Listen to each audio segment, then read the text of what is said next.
이게 간의 수공이야. 이게 간의 수공업이야. 그러면 가공이 1차 가공, 2차 가공, 3차 가공, 4차 가공, 뭐 10차 가공도 넘어가. 그러면 현대 관점으로 뭐 하청이 뭐 제 5하청까지 내려와. 그게 5차 가공까지 내려갔다 뜻이야. 우리가 보면 제 1하청, 2하청, 3하청, 4하청, 5하청 있죠. 그럼 이게 어떻게냐? 5단계의 가공으로 가공 상품이란 거야. 이게. 보통 자동차 회사들이 대부분 그래. 자, 요거로 하면 저기 좀 이게 저거니까 쉽게 설명을 드릴게요. 그러면 이제 3차 산업 때 가공이 발달을 해. 자, 1차가 그 원자원. 대표적인 게 식량이야. 이게 곡물이나 먹을 것 식량, 사냥감 이게 대표적이야. 농산품. 1차 산업, 2차 산업이 다시 얘기할게. 2차 산업이 유통이야. 이제 이걸 바꿔 먹어. 이제 다른 부족이더라고. 이게 2차 유통이에요. 원시 유통이 그렇게 발달을 해. 그리고 3차가 어떻게 되냐? 이게 간의 수공업이야. 간의 수공업. 그럼 원시적으로 먼저 설명을 들으면 어떻게 되냐? 우리가 아프리카나 인도네시아나 거기 아마존 쪽에 가면 아직도 거의 원시에 가까운 문명을 쓰는 애들이 있어. 얘네들의 삶을 딱 보면 그게 정확히 나와. 그러면 딱 아예 가공을 못하는 애들이 있는가 하면 가공을 할 줄 아는 애들이 있어. 가공하지 않게. 그럼 대표적인 게 뭐냐? 보통 이게 바나나 잎이나 뭐 이게 좀 이게 잎줄기 같은 거 있어. 요거를 통해서 어떠냐? 채집할 수 있는 가방 같은 거 바구니를 만들어내.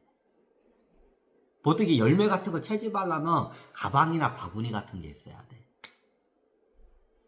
그죠? 그럼 가방 모양이나 바구니 모양으로 해가지고 어떠냐? 그 잎사귀를 갖다가 이렇게 이게 엮어가지고 가방을 만들어. 우리 문학부는 그걸 스콜이라고 해. 스콜이.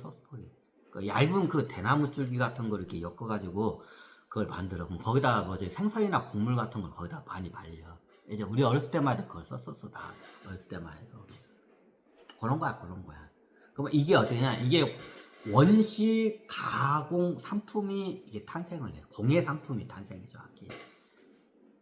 공예 상품이. 그 식생활에서 이제 되게 바구니나 가방 같은 경우에 원시 문명 쓰는 데 보면 뭐 이게 그 길다란 잎사귀 같은 걸 말려가지고 그걸 엮어가지고 여기 바구니나 가방 같은 걸 만들어. 그게 뭐냐? 그게 원시 1차 가공 상품이야. 그러면 보통 여자들이 만들어. 왜 나중에 딸기나 산딸기나 이런 거 채집을 하려면 뭐가 이게 담을 게 있어야 돼. 그러면 어떠냐? 그래서 가방이나 바구니 같은 걸 여자들이 먼저 만들어.